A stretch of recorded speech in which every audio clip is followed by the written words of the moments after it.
Solo എനിക്ക് super chat ചെയ്യാൻ സാധിക്കുന്നില്ല, എന്ത് ചെയ്യും ചോദിച്ച ചിന്തിക്കുവാണ് ബാവ. ബാവ കുഴപ്പമില്ല, ബാവ പിന്നീട് അവസരത്തിൽ നമുക്ക് നോക്കാം. സോളോയും ചിന്തയിലാണ്.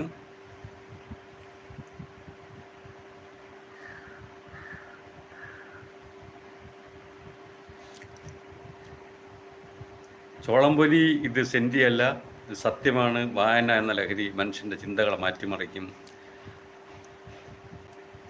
അക്കങ്ങളെ സ്നേഹിക്കാൻ തുടങ്ങിയാൽ ഏകാന്തതയെ പ്രണയിക്കാൻ തുടങ്ങും.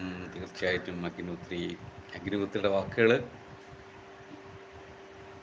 എനിക്ക് വല്ലാതെ ഇഷ്ടപ്പെടുന്നുണ്ട്. ബാവാജി എന്ന് വിളിക്കുന്നുണ്ട് അഗ്നിപുത്രി, അഗ്നിജി എന്ന് വിളിക്കുന്നുണ്ട് ബാവ. അഗ്നിജി എന്ന് വിളിച്ച് കുറേ സ്നേഹമൊക്കെ കൊടുക്കുന്നുണ്ട് ബാവ. ഇത് സെൻറ്റിയല്ല, സത്യമാണ്. വായന എന്ന ലഹരി മനുഷ്യൻ്റെ ചിന്തകളെ മാറ്റിമറിക്കും. അക്കങ്ങളെ സ്നേഹിക്കാൻ തുടങ്ങിയാൽ, അക്ഷരങ്ങളെ സ്നേഹിക്കാൻ തുടങ്ങിയാൽ ഏകാന്തതയെ പ്രണയിക്കാൻ തുടങ്ങും. തീർച്ചയായിട്ടും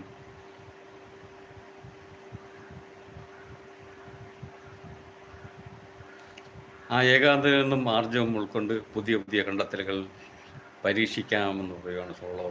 അക്ഷരങ്ങൾ എന്ന് തിരുത്തി വായിക്കുവാൻ പ്ലീസ്. ഓക്കെ, ഞാനിത് വായിച്ചപ്പോൾ അക്ഷരങ്ങൾ എന്നോട് ചേർത്ത് തന്നെയാണ് വായിച്ചത്.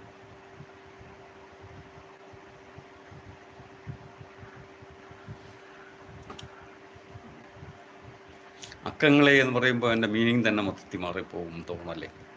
അക്കങ്ങളെ എന്ന് പറയുമ്പം എന്തോന്ന് പണത്തിൻ്റെ എന്നൊക്കെ വേണമെങ്കിൽ നമുക്ക് തന്നെ പറയാം.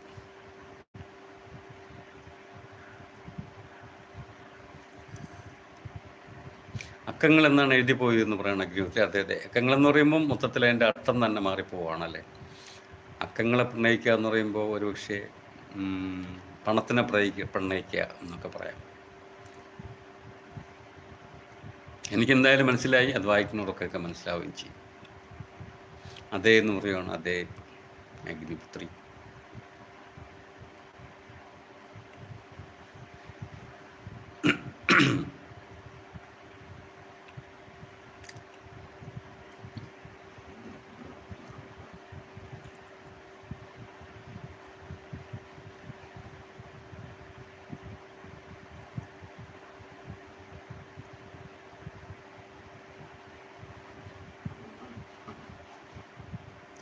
ഈ ഗാന്ധതയിൽ നിന്നാണ് പുതിയ ചിന്തകളും കാഴ്ചപ്പാടുകളും എല്ലാം ഉത്ഭവിക്കുന്നത്. അതെ അതെ, തീർച്ചയായിട്ടും ചിന്തിക്കണമെങ്കിൽ തന്നെ ഒരു ഏകാന്തത വേണമല്ലോ. നമുക്ക് എന്തോ ഉത്സവപ്പറമ്പിൽ നിന്നോ മാർക്കറ്റിൽ നിന്നോ ഒന്നും ചിന്തിക്കാൻ പറ്റില്ലല്ലോ.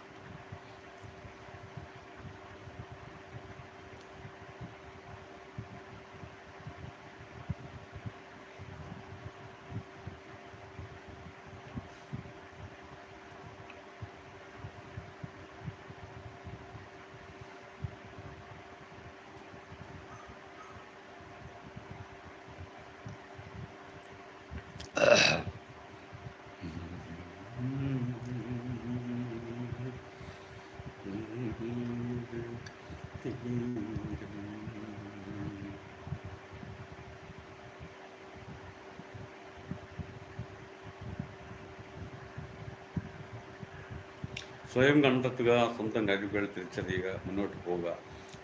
ഇതിൻ്റെ എല്ലാം അടിസ്ഥാനം ഏകാന്തതയാണ് എന്ന് പറയുകയാണ്. തീർച്ചയായിട്ടും. അതേപോലെ തന്നെ മനസ്സിന് ഏറ്റവും സന്തോഷവും സങ്കടവും ഒക്കെ തരുന്നത് ഏകാന്തതയാണ്.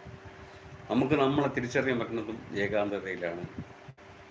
ഏകാന്തതയെ പ്രണയിച്ച കാട്ടുവള്ളി പോൽ കെട്ടിപ്പുണരും. അവസാന ശ്വാസം പോലും നിലച്ചിട്ടേ അവ നമ്മൾ വിട്ടുപിരിയും. ഇത്ര പേർ പ്രണയിക്കാൻ പറ്റിയ വേറെ ഏത് മണമുണ്ട് ഈ ഉലകത്തിൽ? അഗ്നിഹോത്രി. തീർച്ചയായിട്ടും അഗ്നിഹോത്രി. ഞാനത് ശരിക്കും അനുഭവിച്ചു കൊണ്ടിരിക്കുന്ന ആളുടെയാണ്. ആ ഏകാന്തതയുടെ ദുഃഖവും സന്തോഷവും സങ്കടവും ഒക്കെ എനിക്കത് ശരിക്കും മനസ്സിലാവും. ആ ഏകാന്തതയിലൊക്കെ ഒരു പരിധിവരെ കൂട്ടാവുന്നത് എനിക്ക് വായനയും അതോടൊപ്പം കേൾവിയും ഒക്കെയാണ്. പാട്ടുകളും കവിതകളും കേൾക്കാനും അതേപോലെ കുറേ വായിക്കാനും ഒക്കെ എനിക്കും നല്ല താല്പര്യമുണ്ട്.